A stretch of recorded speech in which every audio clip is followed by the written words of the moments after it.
Different elements have different numbers of protons, and so the number of protons is fixed and it determines the element. So, for example, hydrogen has one proton, a carbon has six, nitrogen has seven, and oxygen has eight, and it'll always have eight.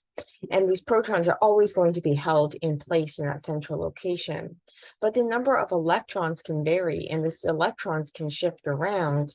And this is why you can have these protons kind of stuck in place, the electrons moving around.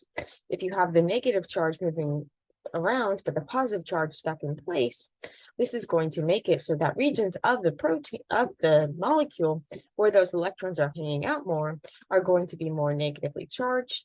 And the regions that they left behind, well, they're going to have a partial positive charge because the protons are still there. We call this separation of charge polarity, and it's a key determinant of whether things are going to be hydrophilic, so they're going to hang out nicely with water, or they're going to be hydrophobic, so they're going to be avoided by water, and therefore they're kind of clustered together and minimize their contact with water. Water is highly polar thanks to oxygen being highly electronegative, and so water is going to like to hang out with other polar or charged things. So if a molecule is polar, it's often hydrophilic. Now, these electrons can kind of wander around and they can also get shared. And when they get like shared, we talk about them like overlapping their electron orbitals and clouds and stuff. And it can get kind of technical and complicated. I'm not going to go into that more in other posts, but there are certain like numbers of electrons that different atoms like to have.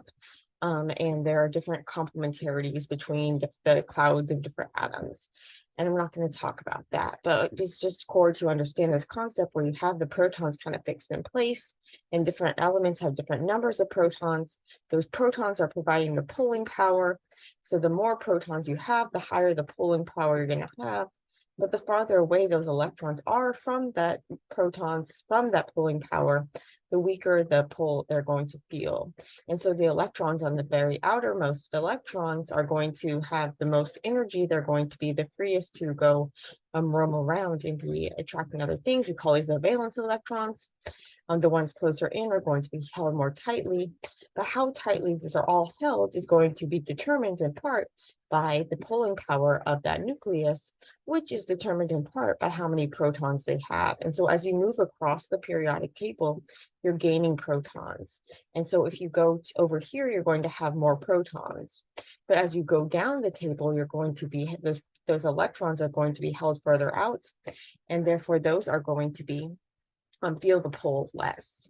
And so when you look over here, you have oxygen and nitrogen. These are going to have a lot of protons, and the electrons are going to be held close to the nucleus. So there's going to be a high pulling power, a high electronegativity. Whereas if you look at something like a hydrogen, you just have a single proton. It's not going to be very good at not going to have much pulling power in order to hold that electron in. And so the hydrogen is often going to have its electron density kind of pulled away. And if you look at compared to carbon, oxygen and nitrogen are going to be more electronegative. They have more protons, more pulling power. In the case where you have carbon attached to hydrogen, they share pretty similarly. It's not exactly the same amount, but similar enough that we call them nonpolar when we have those interactions. That we just say they share fairly, and so we don't have the separation of charge like you would see if you had a carbon attached to an oxygen or to a nitrogen.